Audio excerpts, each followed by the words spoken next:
Great show for you guys today. It's draft time. We've officially turned the page to draft coverage at the Athletic Football Show. And around this time every year, I need a crash course in the draft because I've been spending most of my time, almost the entire offseason, looking at free agents and what the veteran player movement is looking like in the NFL, while other people have spent their time boning up on the prospects, who's good, who's not, what this class looks like. It is a necessary education for me every single year. So to give me that education, we're tag teaming this year with two guys who know a hell of a lot more about this than I do. First off, the host of the Andy Staples Show and Prospects to Pros on this feed, one of our wonderful college football writers at The Athletic, Andy Staples. Andy, thanks for doing this, buddy. My pleasure, Robert. My pleasure. Also joining us today, a fantastic member of our draft coverage team here at The Athletic. It's Nick Baumgardner, who I think this is your first time on the show. I'm not sure. Maybe. I mean, this is the perfect time though, if it is, because this is the Idiot's Guide. And I mean, hey, look it. I am an idiot who can guide down two idiots. I am the idiot. I am the idiot. And I always feel a little bit bad when I go to the combine every year about how little I know about the prospects. Right. But then I'll talk to head coach of X team and I'll ask him about a guy. He's like, oh, I have no idea who that is. I've never watched him. I have absolutely no idea who that is. So it always makes me feel a little bit better. And now this is the right time. You know, it's March 27th. We've got about 5 weeks until the draft. And this is where we're at. So I'm very excited to dig into this. We're going to talk about this subject specifically more in depth on Tuesday with Nate and I. But I feel like we have to start this with the quarterbacks and what this group of quarterbacks looks like. So before we dig into the actual guys, Andy, I was curious, could you kind of characterize this group compared to, let's say, the 2021 group when we had 3 guys go in the first 3 picks and there were 4 in the top 11? Is this a similar class overall in your mind? No, there's no Trevor. Yeah. Okay. So that's the big difference, right? The Trevor's coming next year. Trevor's Caleb Williams. 2 of them. The one that everybody will want. Yeah. And Drake May might be the other Trevor next year. Right. But there's nobody like that this year. Everybody has some sort of knock that you're going to say, well, this is definitely not a perfect prospect. And it's funny because they're so different, all of them, that it almost is going to feel like whatever your personal flavor is, whatever your personal tastes are going to dictate how you end up stacking them. Yeah, it really is. It comes down to what you want, scheme fit, what matters to you more, whether it's physical attributes, whether it's intangibles. And it's a fascinating thing because it's almost like a Rorschach test for these guys. See who they pick. Yeah, right. How much Nick, are you going to reveal about yourself? Yeah. How are you tiering it, Nick? Do you feel like Stroud and Young are one step above the other 2 guys? Do you feel like the other 2 guys, Levis and Anthony Richardson, for this is the Idiot's Guide, are kind of in a similar place? Like, how are you stacking them up personally? Yeah, I think that's fair, but I think all these guys, and that speaks to sort of Andy's point about everybody sort of has a question. What I've sort of landed on is like, this is not a generational quarterback class, but it's certainly not a bad one. And all those guys that we just talked about right there are all starters. Like, that's where I start with this whole conversation is I think all 4 of them are starting level quarterbacks. You take them in the first round and you don't have a problem with that. I would tier it Stroud 1 and Bryce beneath him. And you could probably be interchangeable with that. I think Dane has gone back and forth on that some throughout the year. I'm not sure where he's at right now. But beyond that, there's a space. And this space exists because Richardson and Levis need some more work. Like, they need more time. And I think that's really why it's there. But really, I don't know, Andy might agree that the upside on Levis and especially Richardson would maybe be higher if you can get them to maybe not Stroud, but maybe higher than Bryce Young if you can get them all the way where they need to go. Oh, both of them have higher upside than probably all of them. Any of those people except that we've been talking about, except maybe Fields in the 2021 class that we were talking about. But, you know, it is such a project with both of those 2 that it's going to be really polarizing because there will be teams that are like, we can fix that, and there'll be teams like we will not touch those guys. Right. So digging into a little more of the nuance between those guys, a little bit more projects with like Levis and Richardson specifically, Nick, what separates them in your mind? Like, if you're a team like the Colts picking at 4 and you're going to be picking between those guys potentially, or a team like the Raiders at 7 and you're thinking about maybe going up for those guys and they're still on the board. What separates those two if they are a step down from Young and Stroud?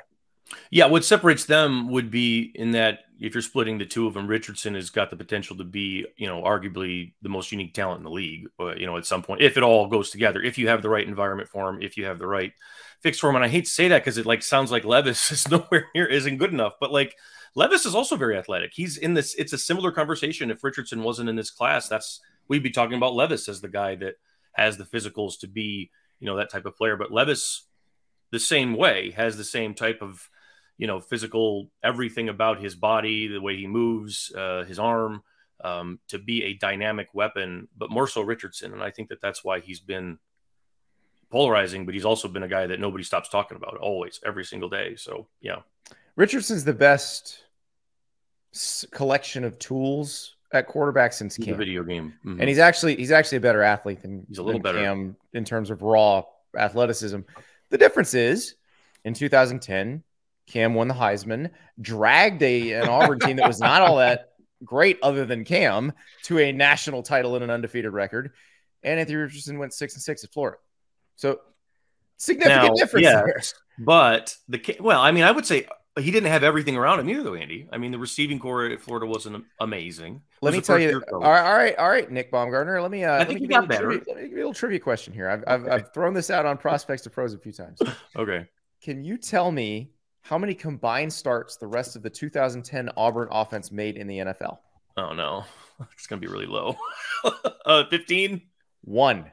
Oh, God. One. Now, unfortunately, their tight end, Philip Lutzenkirchen, passed away. That's a good point. The summer after he got drafted. He would have played for a long time in the NFL. But, Osiris Torrance, who was playing guard with Anthony Richardson, will start a bunch of games in the NFL. Trevor Etienne, the freshman tailback at Florida, will start a bunch of games in the NFL.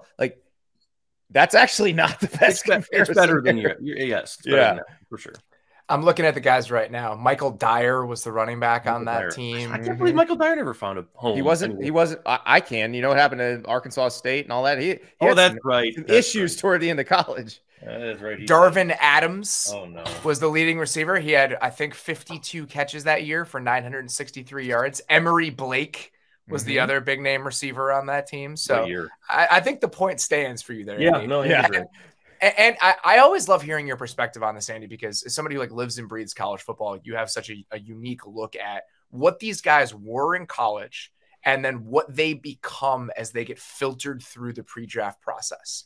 So among the quarterbacks specifically, whose pre-draft narrative is furthest away from the guy that you watched every single week? It's Richardson. It's definitely Richardson because he's a 53% completion guy in his only season as the starter. If you watch the Florida State game, it's kind of his season in microcosm where first quarter and a half, maybe it looks like he can't miss. And then the second half, he can't hit the broadside of a barn. And it is shocking initially when you hear he's going to be a top 10 pick. It's like, what? Are you sure you want to take him in the first round? Now, I will say, doing the podcast with Dane and Lance, and then also being around all you guys at the combine and being around a bunch of NFL people at the combine, I was talking to an NFL scout I know who obviously recruits, or he covers this area where I live, and I live in Gainesville, Florida. So this is where Anthony Richardson grew up, where he played in college, and this scout was less skeptical of Richardson than I was. And I'm like, you're not that skeptical? Really? He's like, dude, humans like that don't exist. Yeah. And that's the difference. Because if you really break it down, quarterbacks taken in the top 10, what are they, about a 1 in 3 hit rate? I mean, they bust a lot. Yeah. So if you're gonna take a risk on somebody who may bust, at least take the one with the highest upside. So I get where it's coming from, but it is really hard to reconcile what I saw over the course of the 2022 season with sure thing, top 10 pick. Okay, so let me float this out there. Josh Allen, in both of his final 2 years at Wyoming, completed 56% of his passes. He threw 15 interceptions his second to last year there. He started 27 games compared to 13 for Richardson, but he started them in the Mountain West and wasn't exactly this otherworldly dominant force in those Mountain West games. He was good the next to last year, even though he didn't complete a high percentage. His numbers were pretty good. The last year was terrible, and he lost a lot of his receiving talent that year. But like, you watch that Iowa game from Josh Allen's last year at Wyoming, and you're like, nope, this is never going to work. And I was really down on him, and I was wrong because he fixed it. And the problem is, we always bring him up because he's the only one. Yes. Like, we talk about Jalen Hurts improving as a passer. Yes, Jalen Hurts has improved dramatically as a passer, but Jalen Hurts was like a 68% completion guy in his last year in college. Like, he wasn't an inaccurate passer. The thing I would say, though, and I told you this at the Combine, I think, Andy, is that my argument is still that NFL teams, specifically offensive play callers, quarterback coaches, head coaches, are so much more advanced today in how they look at quarterbacks, how they bring them into the league, how they cultivate things around him. They'll design an offense around him where they wouldn't have 10 years ago. Yeah. So I just think that it depends on where he goes. If Houston or somebody like that wanted to take him, then you're like, oh my God, what are you doing? But you look at some of these teams that are set up for it, and we've talked about that all year. They're set up for it. I mean, if you really want to take the time and put the work in and hire good coaches, I think you could find better coaches in the NFL now to cultivate a quarterback than you would in college. You could argue that today, and I don't know if you could 10 years ago. Yeah, I would definitely argue that because everybody wants to leave college football. Exactly, nobody wants to recruit. So, yeah, it's a hard conversation because it's never happened, but it's also like the game's changing. We said the same thing about Trey Lance, and it's, the book's still out on him. He got hurt, so I'm not going to close it. But it was like he went 3, and that wasn't by accident, To me, that if you're considering the different timelines for Anthony Richardson, okay, let's do timeline 1, where he's the 3rd quarterback taken. No one trades up to the 3rd overall pick, or the Colts do, and the Colts take him at 4. You don't even need to put much imagination into it to understand how flexible the Colts offensive coaching staff is. Like, Shane Steichen just did it. So Jonathan Taylor's like the one big back who didn't do read option in college. Like, I do read option like crazy with Anthony Richardson and Jonathan Taylor. And Jonathan Taylor's the one back out of college who didn't do that while he was in college. But Shane Steichen completely shifted and changed what he wanted his offense to be around Jalen Hurts because they understood what they had at quarterback. So if that's the place where he'd have to play right away, I have so much more faith, like you guys were saying, in Steichen and that staff to build the right type of offense around him. But if we go beyond the Colts, a lot of the other teams potentially taking a quarterback in the top 10 that could land on him, he doesn't need to play right away. Yeah. If the Seahawks take him, the Lions, the Raiders now have Jimmy G. So I think and even if Atlanta, let's say Atlanta just gets totally intoxicated by the tools. That's what I've said. I think they'd be more than happy letting Desmond Ridder take some lumps for the first half of the season, for the whole season. I don't think that they're going to put the cart before the horse before they need to. So I think there are a lot of different potential outcomes here with him where he could be in advantageous circumstances that a top 10 pick is not normally afforded when they get into the league. It's really hard, though, because, like, it's all there and it makes so much sense. And it's like, why would you just take him 1 if this makes so much sense? But you're like, but he has to be ready. It has to click.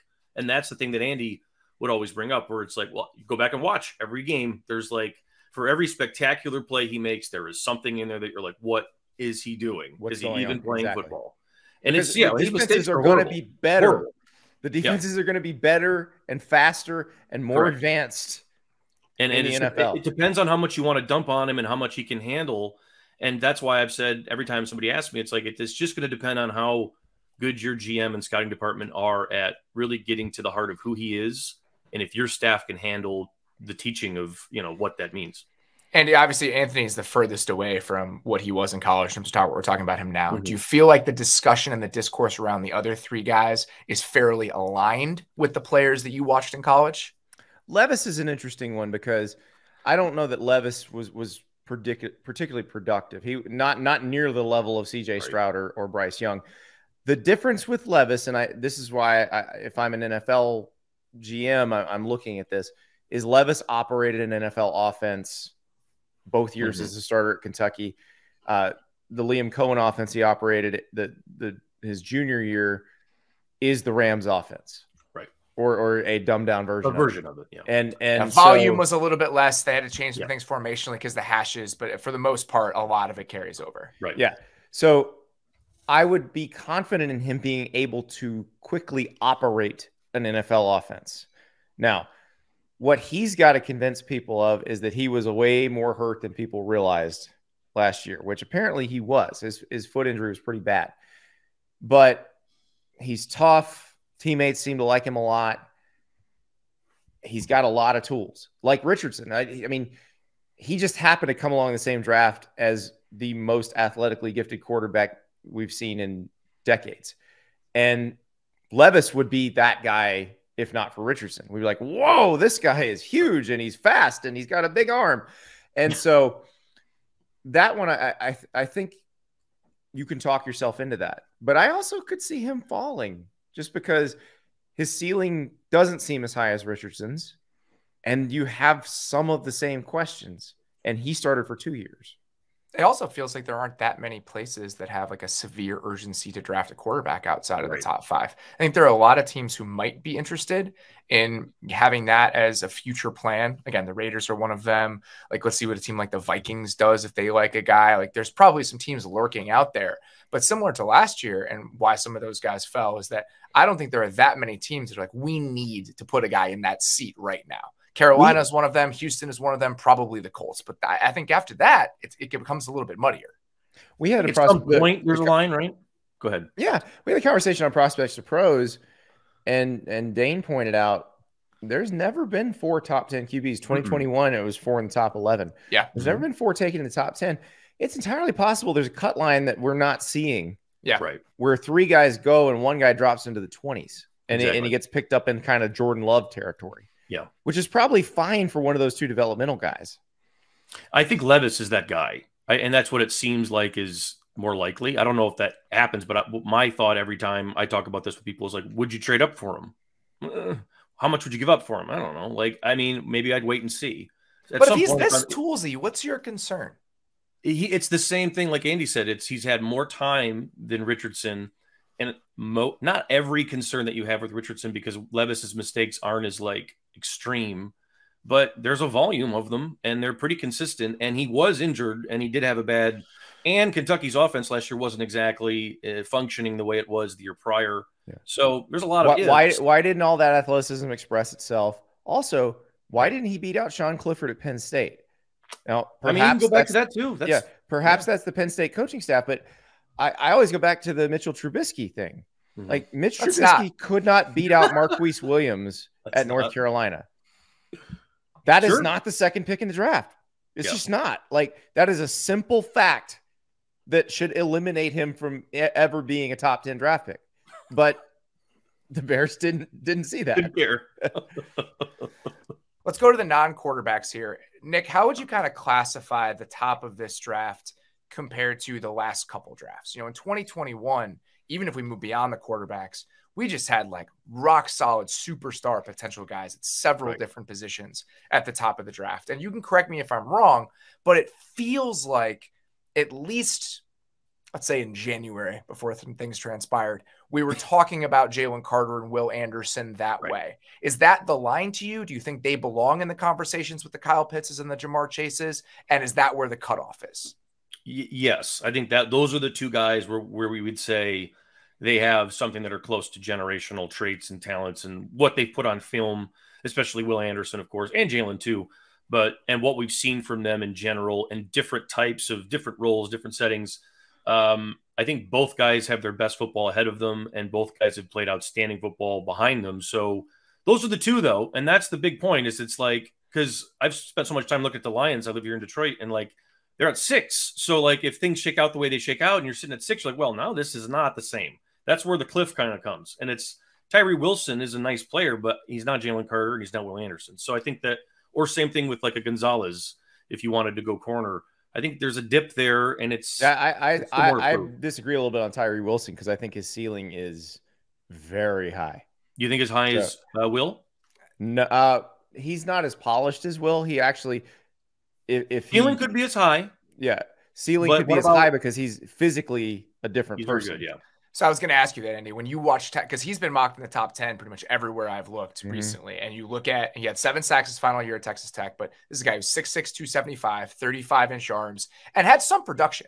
You know, I think he had 14 tackles for loss last year. So you combine that with sacks.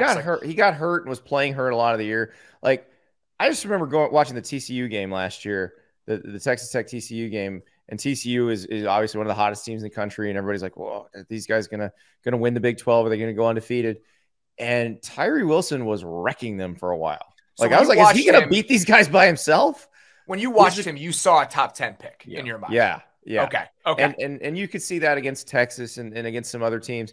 And he just, when you think about that combination of size and speed, it's weird seeing it come from Texas Tech. We're not used to them producing good defensive players. Now, Jordan Brooks playing for the Seahawks, he was a first-round pick out of there, but it's not common. And they haven't had a top 10 pick. The Big 12 has not produced a top 10 pick defensively, I believe, since Justin Gilbert. Yeah, which was 9 years ago. Yeah, and even Ross Blacklock was a late first-round pick. Too, and Blacklock, and then Jordan Brooks is another one. I mean, there have not been many, even in the first round in the last 5 years, let alone in the top half of the first round. Would you take Wilson? He's a top 10 pick. Clearly, he's a top 6 pick. I think he's the next guy in the stack. How high would you take him? Would you take him as high as you would take Will or Carter? Carter is a stuff aside. Let's say I would take. Wilson, I would take as high as Carter or Anderson. I take Anderson first because Anderson feels like the surest thing. But I would put him in that echelon, and then the cliff happens. But and then the cliff. That's fair. He's not down the cliff. He's like, I got him. He's up. Well, that's the thing. It is a ceiling play. It is not we saw it all in college. It is we saw flashes of it. And if it all comes together, and we just talked about an offensive coordinator building a scheme around Anthony. Like, this is the type of player a defensive coach builds a scheme around. Yeah, it's like Trayvon last year with the Jaguars a little bit. Andy, Will Anderson is somebody whose name I've heard for years. Even as somebody who doesn't watch a lot of college football, he's been the guy or the next guy for a really long time. Let's say your team drafts him in the top 5. What are you getting in Will Anderson? A guy who will come in and be good right away, who will handle his business, who will be one of the leaders on your team immediately, who, your front office is never going to have to worry about him. They're going to want to put him out there as the face of the franchise. He's a joy to be around. Like, he lights up a room, that type of person, and works his ass off. And just, he's not super flashy.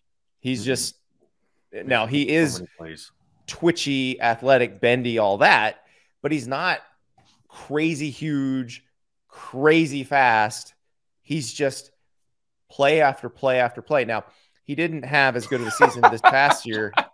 He had 31 tackles for loss in 2021. Yeah, that's why he was right.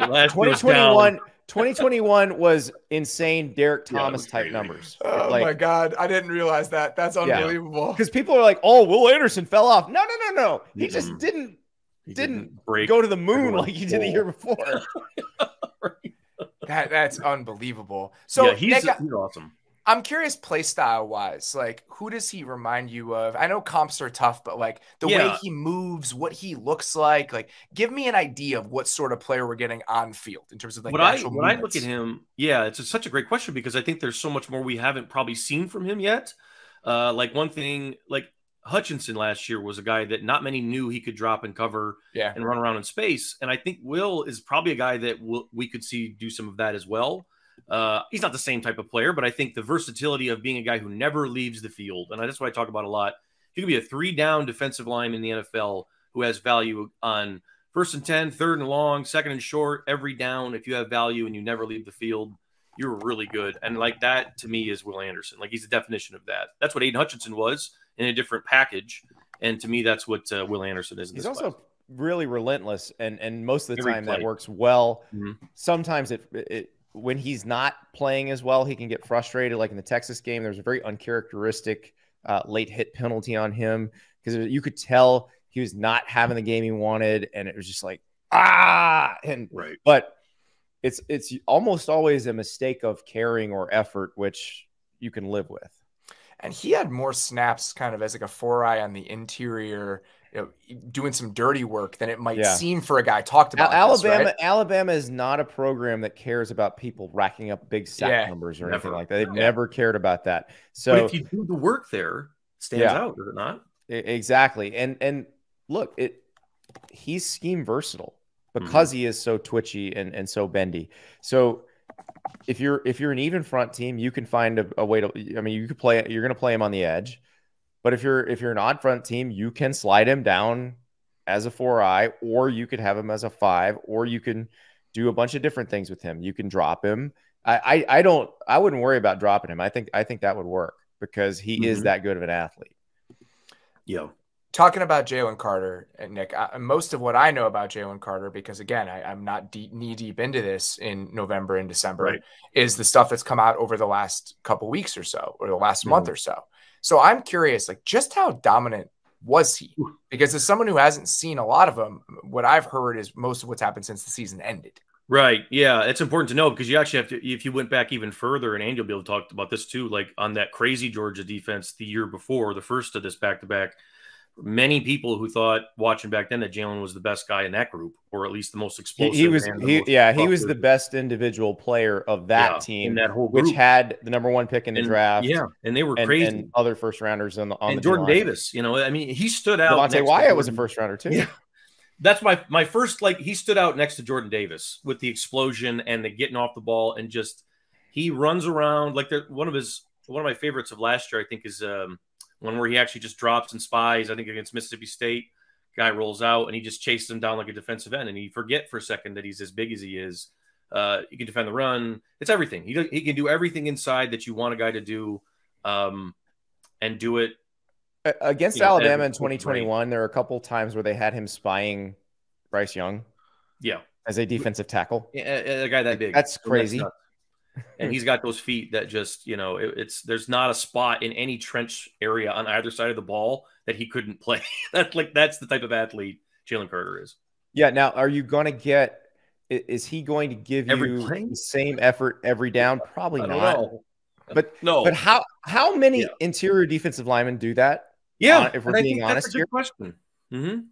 And how much do you need it from him? I think you need it more than he showed at times. Fair, but he's also a young guy, and that's a whole nother department to get into. But yeah, you don't need it every single. He doesn't need to be a 3-down guy every single play or every single series. But I mean, when he's out there, he's going to make a lot of stuff happen.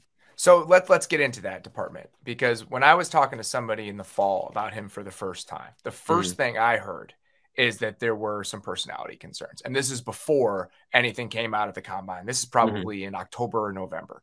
So Andy, with everything that's happened, how real do you think these concerns are, you know, based on people you talked to in the college game? Like, what sort of presence was he at Georgia? Like, how much do you think teams should be worried about how things have gone with him? I would ask more questions about what happened off the field. I'd want to get real comfortable with that. The practice habit stuff, I don't know. It actually is the same conversation we were just having.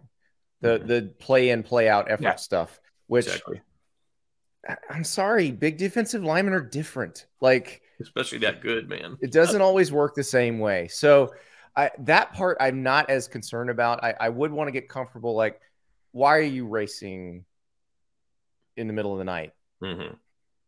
Why are you doing this? Like, and look, I can't say much. When I was 17, 18 years old, I would try to get my car over 100 miles an hour too. Right. Like, it wasn't safe. It was stupid when I did it too.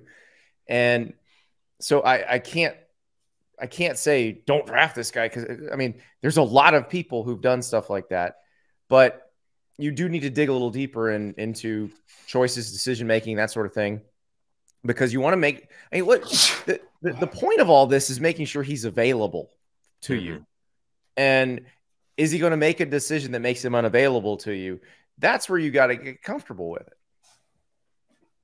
Yeah, I listen, as somebody who did plenty of ridiculously stupid shit when I was a young person, I don't really have a lot of room to talk here. But again, it's just something that will it linger? Will it have an actual effect on what he can give you year in and year out if you're going to spend this type of draft pick on him? I assume that's the question that teams are asking themselves. Yeah, that's what it is. And if you get comfortable with that, you're going to take him in the top 5. Christian Gonzalez, you guys mentioned him. He's somebody else that I think consistently has been getting mocked in the top 10. Should be doing this more often as I'm the idiot. Corner from Oregon. Dane seems to love him, seems to be one of Dane's guys. So, Nick, what type of corner are we talking about here with Christian Gonzalez? Is he like in the Sauce Stingley Surtain level? Is he a step below that? What is your team getting if you draft Christian Gonzalez in the top 10? I think that he has the ability. He's a athlete that's probably closer to a Derek Stingley in how he moves. He's the best mover, I think, probably in this class in terms of just on the field anyway. I think some people were a little underwhelmed by his testing in Indy, but if you really watch him play, there's really not much concern about how he kind of looks like a race car a little bit when he runs around out there, how he can turn, how he can move around, the agility. I've had questions about the physicality there too, but at the same time, he's such a good athlete. And I think that the full package that you get with him overall probably makes him CB1. This has been really hard, the corner class. Yeah. Dane has been on him since like last summer. Well, since Colorado, because that's what I asked Dane, because Christian transferred from Colorado to Oregon before last season. And I asked Dane, I was like, when he was still playing at Colorado, did you guys feel the same way about him? And Dane said, yes, that was, he was generating buzz at Colorado, which was they're not a good team. No. But he was flashing himself. And you go back and watch it. He's right. Right. And then he goes to Oregon, gets put around better athletes than he was around, and shines even brighter. So I think he was probably a first-round pick had he stayed at Colorado, which tells you a lot, because that was a terrible roster, and he just was everything you want in a corner there, even there when he was being asked to do all that stuff. So but Joey Porter Jr. is another one. I think he could wind up being a really productive, good NFL corner who had to play against a bunch of great receivers. So I was going to ask you guys what the strongest position groups are next, and we can just transition to corner if you want to. Nick, if you get me right, you can correct me if I'm wrong, but it seems like this is a good group of corners compared to other classes. So when you're stacking those guys up, Gonzalez, Weatherspoon from Illinois, Joey Porter Jr., like how are you trying to differentiate between them? Yeah, that's the best question, because you're 100% right that this is a really nice group of corners, and it's been one that when you get deeper and deeper into it, there's a lot of guys that end up with first round or fringe first round grades the further down you go. But I think for me, it's like when you're trying to split it at the top, because Gonzalez, Porter, Witherspoon, you could even talk about a Forbes or a Banks or Cam Smith, but those top three guys, it's kind of like, what does your team need? How do you play defense? What's your style? Do you change it up? I mean, it's sort of like, what do you need? I think, and so for me, it's how does your coach? So in Detroit, it was, if you're going to draft a corner at 6, that corner is going to play for Aaron Glenn, which means he's going to need to be someone who's comfortable with press, comfortable getting screamed at, comfortable playing physical and downhill. So I would say they're more of a Witherspoon team, whereas a team that's not going to ask a corner to do that as much would be a Gonzalez team, even though I think he could probably do some of that. So it's really about feel at that point. And I think I'm curious to see how it goes, because it could be a range for all those guys, and it could be all over the place. Andy, I wanted to ask you this for pretty much all the positions that we're going to talk about, because I feel like you could really cut through this. Is there a guy among this group, in a good or bad way, that we're just overthinking in this process? At corner, not really. Okay. I think everybody's got a good beat on it. Now, you asked about deep positions. I think tight end is really deep this year. Oh, I really like the tight end class, and it's so interesting because it comes down to kind of what flavor do you want. I was going to ask you, like, what are we really looking at with that group? Like, what are these players? And maybe they're all so different you can't actually give. Yeah, I'll go through the list. Synopsis of it. Like Michael Mayer from Notre Dame is kind of good at everything. Yep. Not great at everything, but good at everything. Dalton Kincaid is an incredible pass catcher. He's not as big, probably not going to give you as much blocking in the run game. Darnell Washington from Georgia changes what you do in the run game. Yep, he's another tackle. Just completely alters. He's basically a third tackle on the field, but he's also an incredible red zone target and a better athlete than. Well, I think everybody realized how good of an athlete he is at the combine, and I think he could be a better pass catcher in the NFL than he was at Georgia, because Brock Bowers, the tight end he played with at Georgia, is better than most of the tight ends in the NFL already. And everyone in this class that you just mentioned. Yes. So who else now, Nick, is further down that list? Because I know that there's more of them. Oh yeah, I mean, you get down to Musgrave, the kid from Oregon State. Who are you cheering for? Tucker Kraft, Sam Laporta, baby. Laporta from Iowa. Oh my god, the best player on the worst offense in the country. But the thing, like Tucker Kraft, Laporta, Musgrave. Who am I missing here now off the top of my head? All of these guys. Luke Schoonmaker from Michigan. Schoonmaker's a nice one. All these guys can do everything. Like that's sort of why I feel like this is a cool class, in that so many years it's been like you're either a hammerhead or a slot. You're either the guy that's the extra tackle and you can't catch, or you're a slot and you go out and you can't block. Like all these guys can play every down. And that is why, and I think, Andy, correct me if I'm wrong, I say this to everybody all the time, this is not going to go away. This is happening in college football more. Teams are getting more open to letting these guys do more things, these really freaky athletes, put them on offense. Instead of just saying, I don't know where to put you, they say, I'm going to build something around you. Exactly. And I have a theory on why there are more of these guys coming out of college football right now. That body type has been phased out of basketball. If we look, all of these guys played basketball growing up. Yeah. Every one of them.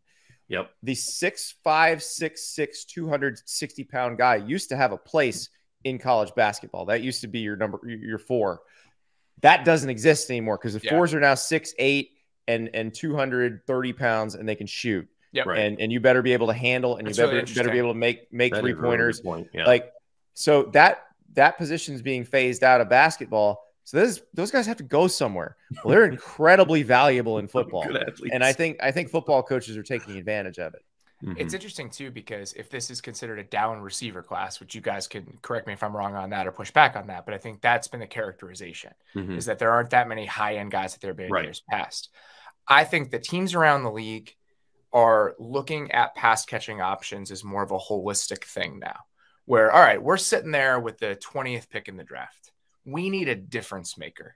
I don't know what position he plays, but I need him to catch passes for me and give some juice to my offense. I think that there are going to be some teams who look at tight end as a potential answer to that if there aren't as many receiving options traditionally on the board in this class. And they should. Yeah. Because tight ends are mismatches by definition. All the time. That's their job is to be a mismatch. They should be too large for a corner or a safety to cover and too fast for a linebacker to cover. Ideally, that's the best tight end. The only thing that concerns me with tight end as a consideration there, it's twofold. One, the timeline on which these guys develop is extremely slow. Very rarely are you going to get a guy who is going to be a contributor in year 1 as an inline tight end because of how different the game can be. And two, thinking about it from a more value-based perspective, if you're spending a first-round pick on a tight end compared to what the market looks like at tight end, you're already paying a premium for a player that essentially needs to be good from day one for you to extract value from. Here's the thing, Robert. This class is so deep, you do not have to do that. So that's the question: is do you wait into rounds 2 and 3, and then you kind of wipe that concern off the board? I don't think anyone's going to want to wait. They're going to wait, but it won't be that long. It'll be earlier than you know what I'm saying? It could be end of round 1, or like you're saying, Robert, it could be into round 2, but I doubt it because these guys are toward the high end. But that's such a great point, and I agree 1,000%. And that the problem that most people have with this ends up being that the tight end is asked to do a lot in these offenses, a lot. And most of these guys, not all of them, most of these guys cannot run block in the NFL tomorrow. They won't be able to do. I mean, it's going to be a process. Not all of them. Darnell is a guy that I think would be fine, but so yeah, and you're not going to get the fully operational version of what you drafted until probably year 3, and that's what you have at tight end there. It honestly reminds me a little bit, Andy. I'm curious what you think about this. It reminds me a little bit of the developmental curve at off-ball linebacker, just because of everything that's happening in the box and the amount of stuff you're being asked to do. A lot of guys drafted high don't do that well. They're essentially analogous positions. Yeah. So, I mean, that makes perfect sense. Mm-hmm. I mean, we look at this. So, okay, we're going back through the last however many years. Okay, TJ Hawkinson was a top 10 pick. Noah Fant was a first-round pick. But other than that, the only first-round pick in the last couple of years at tight end was Kyle Pitts, who was very, very different. It was an alien. Yeah. Okay. So you go back to 2018, Hayden Hurst was the 25th pick. Weirdly, he's like one of the 2 or 3 best physical comps for Michael Mayer if you look at their testing numbers. And then 2017, there were several of them. OJ Howard, Evan Ingram, David Njoku. All guys that I think are very interesting case studies when we're talking about this. OJ Howard never developed. He was supposed to be so safe. Remember, he was a 5-star recruit. He was big. He was a blocker. He was supposed to slot in right away. Never happened. Evan Ingram takes team 2, 5 years into his career, 6 years into his career for us to figure out who he is. Yeah. And David Njoku signed that pretty considerable extension with the Browns. Everyone's like, what the fuck are the Browns doing? Like, he's never caught more than 40 passes in a season. And then last year on that extension, David Njoku looks pretty damn good, but we're talking 5 years after he was drafted. Well, so it's just such a unique position. Look at the best tight ends in the game and where they got drafted. Exactly. Right. They were not high draft picks. They were more projects that, you know, people kind of projected and figured out how to develop. So that's why, again, that's where your Sam Laporta shows up. That's where your Luke Schoonmaker shows up. Will Mallory, Miami, not Luke as much of a Schoonmaker is just such a tight end name. Oh, it is crazy. Big 10 tight end. Come on. Exactly. Like Will Mallory at Miami, I think he's more of a pass catcher than a blocker right now. But he's a guy who played in an offense that was very bad last year and couldn't get him. But he became kind of the main threat. And I think in an offense where you have a competent quarterback and receivers that actually scare people, a guy like him could be very dangerous. If you played for a good coach in college, a good offensive coach, and you're like, those are also the guys typically, not Laporta aside, but a lot of these guys, if you've played in the system and you know how to, you know what I mean? If they're known how to operate, they come in and it's not a learning curve because they're running, you know, the best teams involve the tight ends in the run game in so many ways via motion. They line them up at fullback, line up an H-back, move them around. They ask them to do a ton of stuff, the smart coaches, the good ones. And so if you're getting a guy from Notre Dame or Georgia or someone like this, Michigan, you're going to get a decent player. And I think that's what you're trying to find to cut down on that curve because it's always going to be there. Let's stick with the big boys here a little bit because it feels like offensive tackle is another group that is fairly strong when you look at how many guys could go in the first round. Peter Skoronski from Northwestern has been considered a top 10 pick, tackle guard wherever he ends up with arm length. Paris Johnson from Ohio State, Broderick Jones from Georgia, Darnell Wright from Tennessee. I didn't have any of these schools written down. That's pretty good by me. I just knew all of these. So are these guys, Nick, that you feel like are all pretty solid options for teams that just need a starting caliber tackle in that range of the draft? I ask for a team that probably needs a starting right tackle and is drafting 9th overall. Oh, yeah. I mean, like Skoronski is like as good a fit as you're going to – I think that's a great fit. Or Paris, too. But, like, I mean, I think Skoronski with the local ties there. The fact that you need a right tackle, Darnell Wright. Right or left? So this is my question. Darnell Wright is a right tackle. Do not play him at left tackle. He's a right tackle. Yeah, but not at 9. This is my question about Darnell Wright, okay? Everyone that I respect keeps talking about how much they love Darnell Wright. He tested great. Put him on the right side. He was at the Senior Bowl, right? Didn't he play well at the Senior Bowl? He did. Yeah. So why isn't Darnell Wright a top 15 pick? Because he's not a left tackle. Yeah, you can't play. They tried him at left tackle. It didn't work. Some people are just more comfortable on one side or the other. Sometimes it's the stance, like the left hand. I remember just myself.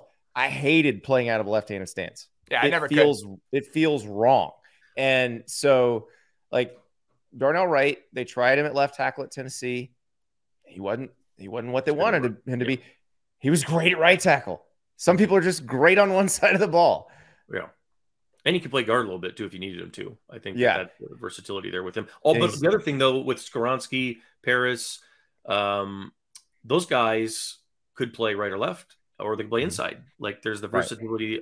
Some of these guys are really athletic and really interesting. This is a decent, solid tackle class. Like I think there's some good ones in here.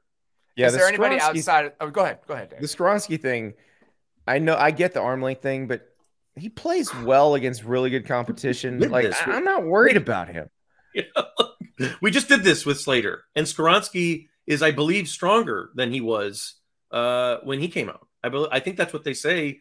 last time I talked to Kurt Anderson, I believe that's what he said up at Northwestern. Like, people get this wrong on him.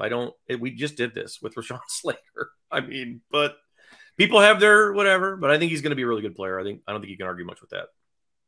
I mean, Slater's wingspan, it was 80 1/8 inches, which is the 41st percentile. Skoronski's is 79.5. It's the 9th percentile. So it's like it is a little bit of a different consideration here when you think about where they stack up historically. That's fair. But at the same time, Listen, the T-Rex was a mighty dinosaur. It really was pretty good. Yeah. Andy, same question about the tackles. Do you feel like there's anybody, maybe it's Darnell Wright, that we've just overthought in the process already? Where I think it is Darnell Wright. But again, I will point out the Darnell Wright thing. Don't take him assuming you're going to make him a left tackle. Mm-hmm. Take him because you want to plug him in at right tackle and have him play till either you pay him or he leaves as a free agent. Right. That's my team needs a right tackle. I also think that the Eagles are probably okay with what they did with Lane Johnson, taking him 4th overall. I think you can draft a guy in the top 10 and just put him at right tackle and be okay about it. Tristan Wirfs seems like he's been fine. Doing okay for the Bucs so far. Fine. Yeah. Doing just the fine. Pass rushers outside of Will Anderson and Tyree Wilson. These are other guys that are kind of sniffing around the top dozen picks or so, according to all these mocks. We got Lucas Van Ness, a proud product of Barrington High School football, which is a powerhouse program. Nolan Smith from Boston College, Miles Murphy from Clemson. Van Ness and Nolan Smith had a very different career at Boston College than he actually had at Georgia. You shorted him 2 national titles. Boston College is like, oh my God. Boston. I'm sorry. Wherever they went to school, he tested very well. So he did. He was hurt. I don't know who I'm thinking of that went to Boston College and why I'm throwing somebody in there. Maybe I'm just Matt Milano went to Boston College. Matthias Kiwanuka. Maybe that's it. Anyway, Nolan Smith went to Georgia, but these are 2 guys in Van Ness and Smith specifically that tested very, very well. So are these guys that just tested very well? Are there guys that people should be excited about, Nick? Like, what sort of prospects are these 2, maybe outside of what they've done over the last month? Nolan Smith is like one of the best football players, period, in the class. Like, just as a defender in general, like all of the things that Georgia asked him to do outside of all the they have a lot of pass rushers. They had a lot of guys that had a lot of nice counting stats. Nolan moved around, played some coverage, defended the run a lot, and did a lot of dirty work. And then it was, I think, cool to see. You saw his personality come out too at the combine. I think a lot of Andy would know this better than I would, but I think a lot of the Georgia players really like him a lot. Everybody loves Nolan Smith.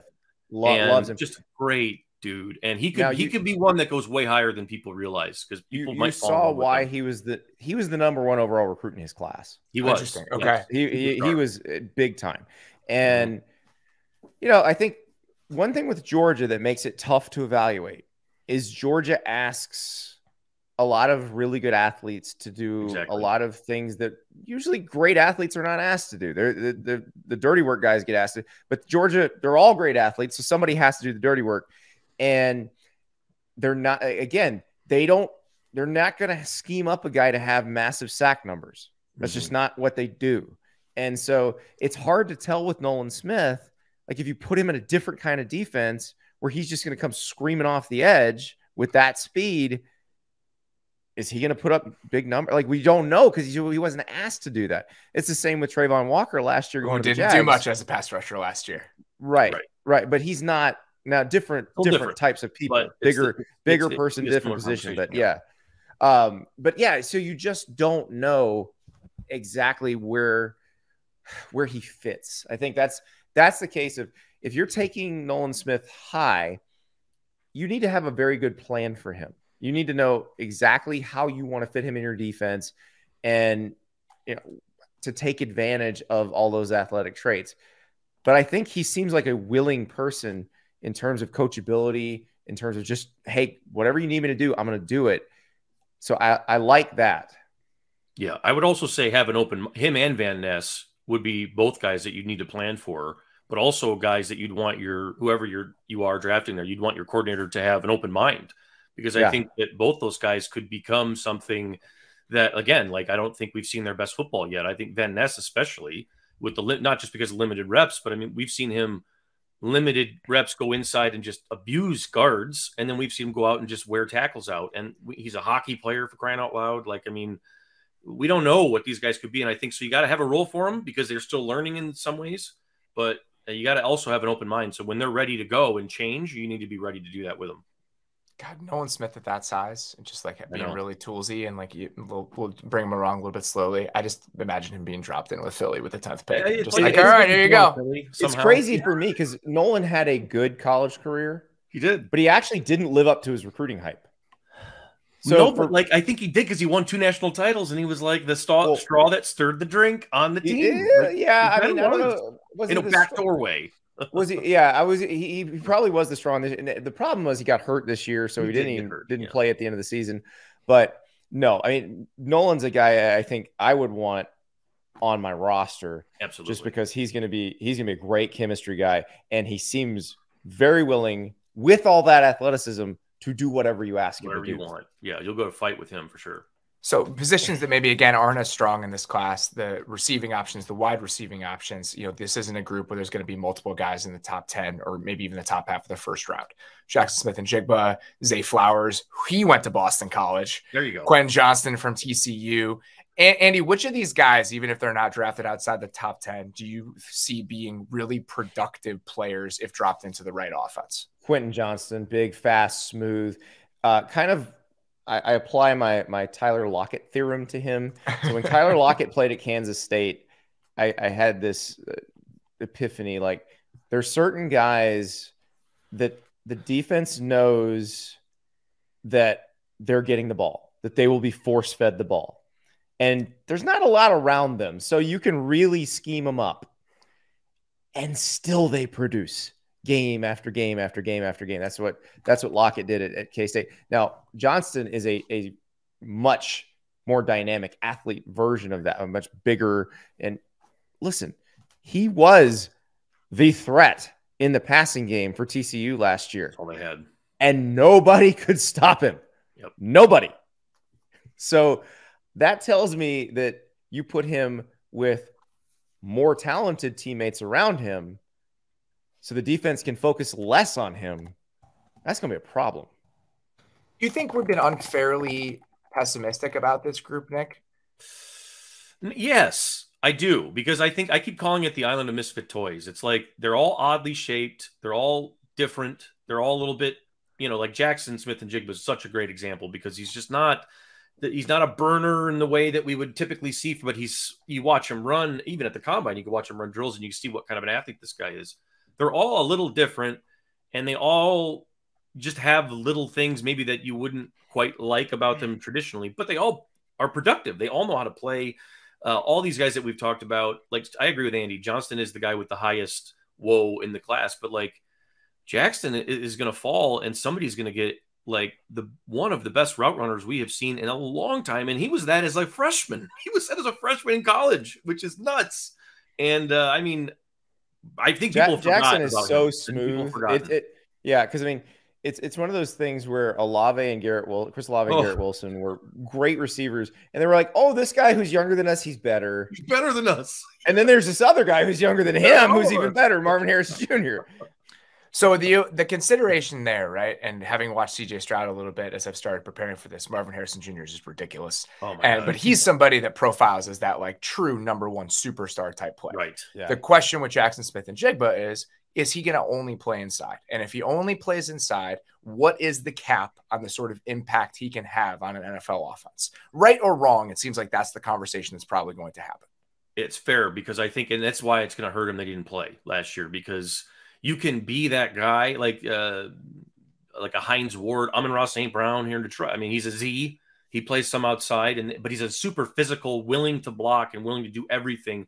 And I really think if Jackson could play this year and shown more of that, because that's certainly a question, and obviously Ohio State would have had to allow him to show more of that too. But like, that is a question. Can you be more physical? Can you hold up out there?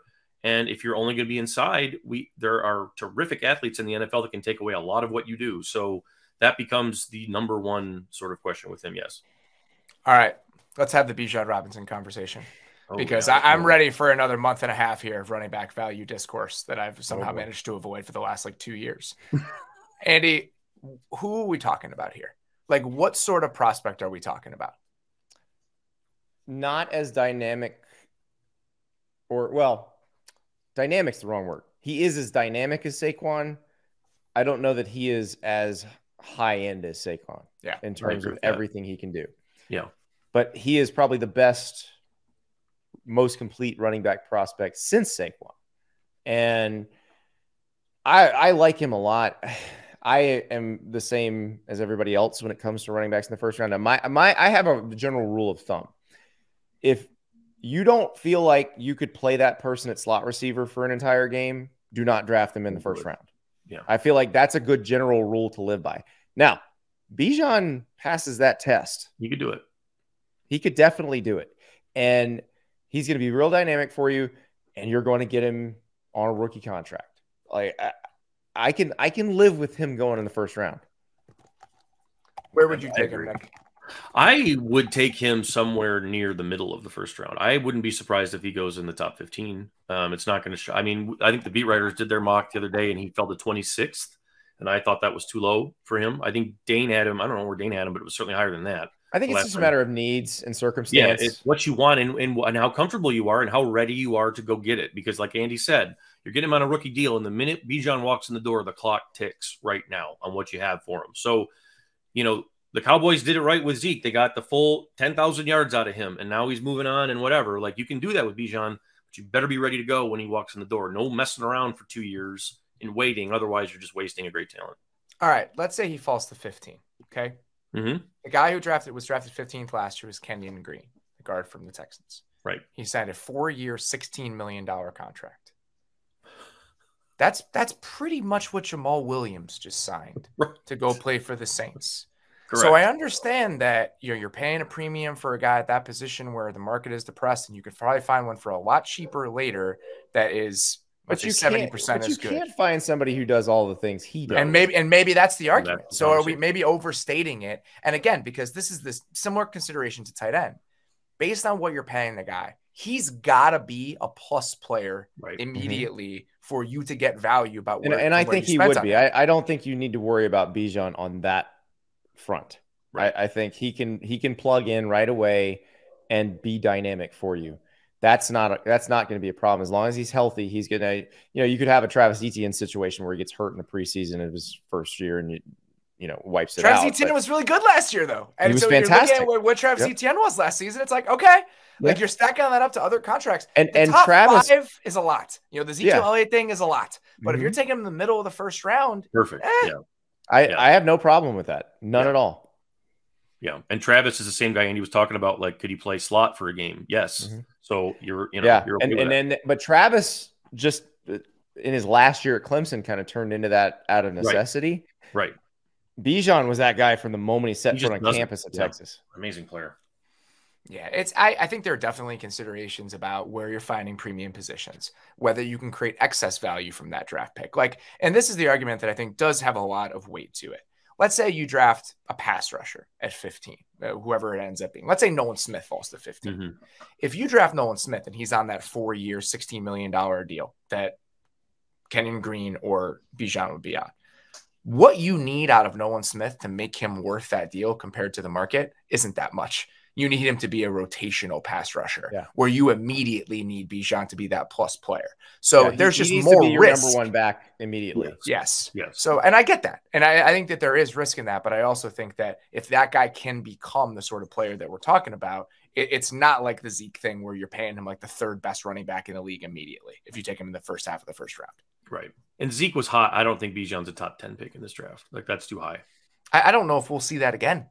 I just don't know when we would. Saquon is a hard one because he was so special, but that's kind of the threshold for me where it's like, unless it's someone like him, and I agree with Andy that Saquon is like the juiced up version of Bijan, that's kind of the threshold in my mind. All right, Andy, one more round of this before we get out of here. At any position, any spot of the draft, are there a couple of guys whose pre-draft narrative makes you feel like you're taking crazy pills one way or the other? The Richardson thing, I've been processing this for 2 months now. I think I'm comfortable with it now. But initially it was like, are you kidding? Like when Dane and Lance first said, "Oh yeah, he's a first rounder." I'm like, do what now? Like 6 and 6. No, what are you talking about? But I understand now. And I get that there aren't people walking around who have those tools. There aren't really any other ones that just drive me nuts this year. It hasn't been. There's no Deion Jordan in this draft. Like right. that probably is the one over the years that confused me more than anybody else. I'm like, why is the 6th best person on Oregon's defense going to go in the top 5? Like, what's wrong with these people? Nick, is there anybody for you that you just you've had trouble squaring how we've talked about them during the process with the guy that you watched last season? No, not. I mean, Richardson is the one that I end up getting in the most arguments about, I feel like. But like in general, the general topic of like how people view tight ends is still the one that is sort of drives me nuts because it's like you just there's a lot of people that will just run their head right into don't do it ever. I don't want to hear it no matter what. And it's like it's such a nuanced conversation and it's such a good one. And this is the perfect year to have it. You get the guy who says, well, George Kittle and Travis Kelce weren't very high draft picks. Great. Okay, but look at what they do for their team. So why would you not want to spend draft capital to possibly get that? And if we redrafted, they would be like the 5th pick in the draft or whatever it would be, whatever draft they were in. So like, that's just, I mean, I think that one this year more than ever, it's been that way for several years, but this year more than ever really illustrates it that people need to catch up on that because it's coming. It's going to keep coming. It's not going to stop. I think that there's more and more of this. Like Andy's point about the power forwards, I hadn't thought about that, but that might be a huge factor because we are seeing more high school players that are those like freaky guys that used to be, well, he's an edge or he'll be a whatever on the defensive line. Now he plays tight end, and that's been encouraging to see. All right, well, I'm excited for 5 or 6 more knockdown, drag-out fights about positional value over the next month or so. It's going to be great.